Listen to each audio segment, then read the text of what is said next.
है मसीह का प्यारा वचन, ये है वचन प्यारा। परमेश्वर के धन्य नाम की महिमा हो। प्रभात मनन के सत्र 2555 में आप सभी का बड़े प्रेम के साथ स्वागत करता हूं। आइए आज के मनन के लिए हम पढ़ते हैं यूहन्ना की पहली पत्री 2 अध्याय उसकी 29वीं पद। यदि तुम जानते हो कि वह धर्मी है तो ये भी जानते हो कि जो कोई धर्म का काम करता है वह उससे जन्मा है। धर्म के काम जिससे सत्कर्म भी कहते हैं, ज्यादातर लोग समझते हैं कि हम करने वाले किसी भी अच्छे काम को कहते हैं। ऐसी सोच गलत है। हम अपनी समझ के अनुसार अपनी खुशी के लिए, अपनी भावुकता से प्रेरित होकर करने वाले कोई भी सत्कर्म वो धर्म के काम नहीं हो सकते जिससे ये साबित होता है कि हम परमेश्वर से जन्मे हैं। न ही ऐसे सत्कर्मों से हम परमेश्वर को प्रसन्न कर सकते हैं। बाइबल की परिप्रेक्ष्य में धर्म के काम अथवा सत्कर्मों को हम इस प्रकार समझ सकते हैं। पहली बात, ये इस बात का प्रमाण है कि हम यीशु मसीह को ग्रहण करने के कारण परमेश्वर से जन्मा है।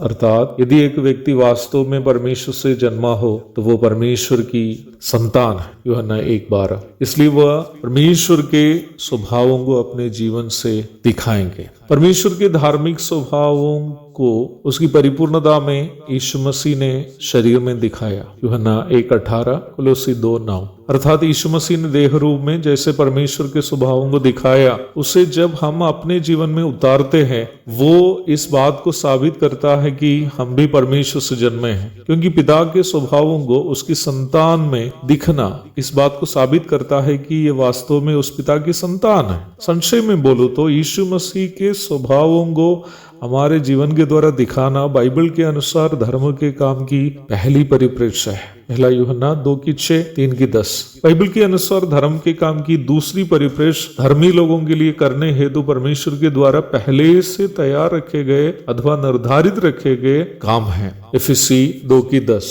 परमेश्वर हमसे निर्वाह करने के लिए पहले से निर्धारित रखे गए कामों को हम जब करते हैं तो उन कामों के द्वारा परमेश्वर हम पर प्रसन्न भी होता है और साथ ही साथ ये हमारे जीवन के द्वारा प्रमाण भी है कि हम परमेश्वर से जन्मे हैं अथवा हम परमेश्वर की संतान है। यह अवश्य जानने की एक और बात है, परमेश्वर की धार्मिक स्वभाव जो यीशु मसीह ने देह रूप में दिखाया, कोई भी मनुष्य अपनी क्षमता से स्वयं दिखा नहीं पाएगा, क्योंकि उन सभी स्वभाव मानुषिक नहीं ईश्वरीय स्वभाव है। परमेश्वर के उन स्वभावों को हमारे जीवन में दिखा पाना हो तो हमें पवित्र आत्मा की मदद अनिवार्य है। यीशु मसीह की पहचान में जीने के लिए हमारी मदद करने वाला पवित्र आत्मा है, यूहन्ना अध्याय 16 की 13-14। ऐसे ही निम्न व्यक्ति के जीवन के द्वारा निर्वाह करने हेतु अर्थात उद्धार पाए हुए व्यक्ति के जीवन के द्वारा निर्वाह करने हेतु परमेश्वर ने किन सत्कर्मों को निर्धारित कर रखा है, ये भी केवल वही जान पाएंगे जिनके अंदर पवित्र आत्मा है और जो उस पवित्र आत्मा की अगुवाई में जीवन बिताता है। पवित्र आत्मा किसके अंदर वास करता है? जो यीशु मसीह को उद्धारकर्ता के रूप में हृदय में विश्वास किया है और प्रभु के रूप में मुंह से अंगीकार किया है। इफिसी अध्याय 1 की 13-14, रोमी अध्याय 10 की 9 और 10। इसलिए हर एक व्यक्ति को उद्धार प्राप्त करके उसकी निश्चितता में जीवन बिताना अनिवार्य है ताकि हम अपने जीवन से परमेश्वर की महिमा करने पाए। अवश्य याद रखें प्यारो, मसीह जीवन शक या संदेह का जीवन नहीं है, ये पूर्ण यकीन अथवा निश्चितता के साथ बिताने का जीवन है। पवित्र आत्मा के द्वारा यीशु मसीह के स्वभावों को अपने कर्मों के द्वारा यदि एक व्यक्ति दिखा पाता हो तो वचन हमें ये निश्चितता देता है कि ये उसके उद्धार का एक प्रमाण है। एक और शुभ दिन की धन्य कामनाओं के साथ आज का मनन में यहाँ समाप्त करता हूँ। प्रभु आप सबको आशीष दे, आमीन।